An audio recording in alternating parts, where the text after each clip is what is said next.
One might say, look, you haven't so much burnt your bridges as taken a flamethrower to them by being this honest in the book. They might say to you is, look, you've just destroyed any chance of a reconciliation. Well, they've shown absolutely no willingness to reconcile up until this point.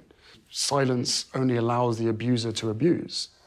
Good morning to you. Well, as Prince Harry complained and explained in not one but two interviews, one that aired in America overnight, we've got the latest reaction. She was the villain. She was the third person in the marriage. She needed to rehabilitate her image. Well, we'll be live in the US as Harry takes aim, as you heard there, against Camilla.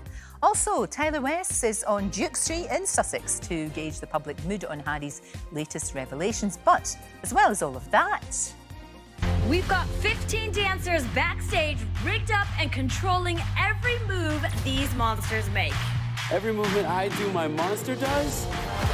Well, could this be TV's maddest competition, even more so than The Masked Singer and The Masked Dancer? Well, we'll find out. Ashley Roberts reveals why dancing with monsters, well, it almost reduced her to tears.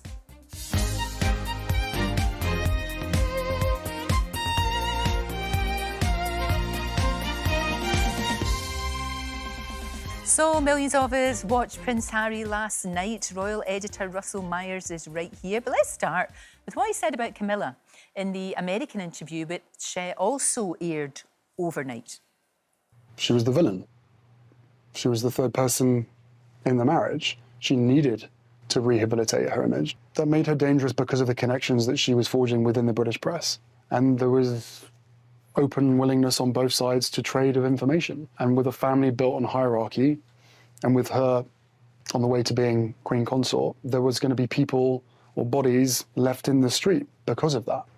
Wow. I mean, I didn't see that, obviously, because I was in my bed, like most of us, but you did. Yeah. And Camilla got it with both barrels, didn't she? Hasn't she just? I mean, bodies left in the streets, talking about her being the villain, the other woman. You saw Anderson Cooper's perplexed sort of vision on his face. It's just... I mean, where do we start here? I mean, the catalogue of allegations and mudslinging from Harry to his family is just extraordinary. But he says he hasn't, that's the thing. Well, again, I mean, so Tom Bradbury said to him yesterday about him being scathing towards Camilla. I mean, the evidence is there for all to see, and he reacts, almost recoiled in horror, saying, I haven't been scathing, I've just told the truth. Again, I mean, it's very, very hard to see what Harry's tact is here, because he talks about unwillingness of recollection from his family. He talks about the fact that he wants to sit down with them. He wants them back. I think that's nigh on impossible at the moment. Especially as, you know, Charles is going to be very protective of his wife. Of course he is, in the way that Harry's very protective of his. What really struck me, and it's in a lot of the front pages this morning, this whole row over... Remember in the Oprah Winfrey interview when Meghan talked about there was somebody in the royal family that had asked about what sort of colour their baby would be, the colour of their skin. And that, I remember, that got a huge backlash. Of course it did. But he seems to be backtracking on that now. He says they weren't racist at all. Well, he did. His family and again, racist. Tom asked him about a pointed reference about the issues that they raised in that Oprah Winfrey interview, talking about how dark Archie's skin would be because of Meghan's biracial heritage. And he says, well, that wasn't racist. Let's listen to what he said, actually.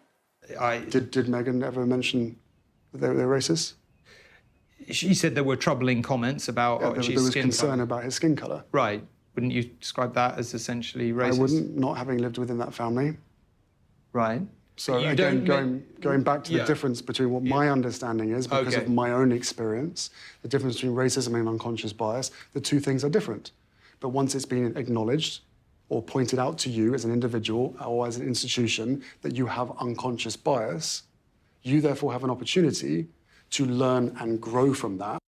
But they could have said that at the time. Well, let's take it that there are two different things, racism and unconscious bias, and let's say that we agree with Harry on that point. The very fact that everybody had then made accusations that there was a royal racist, that the royal family were guilty of racism, carried on for nearly 2 years. Yeah. And the fact that now Harry is just saying, well, I didn't mean that, he had ample opportunity at any juncture to step in and clarify. Sure. Now, we've already had the fact that he's talking about accountability. Well, I think that accountability had to have come from him at Is that that not stage. maybe in a way he's thinking, well, why should I say anything because they never supported me? In his head, he really does believe, and that's what he thinks, that nobody ever stood up for him. So maybe he doesn't want to stand up for them. It's I'm sure, yeah. interesting. You know, there was all that row with Lady Hussey at the event that Camilla was hosting, where Lady Hussey asked a lady again and again and again where she was from.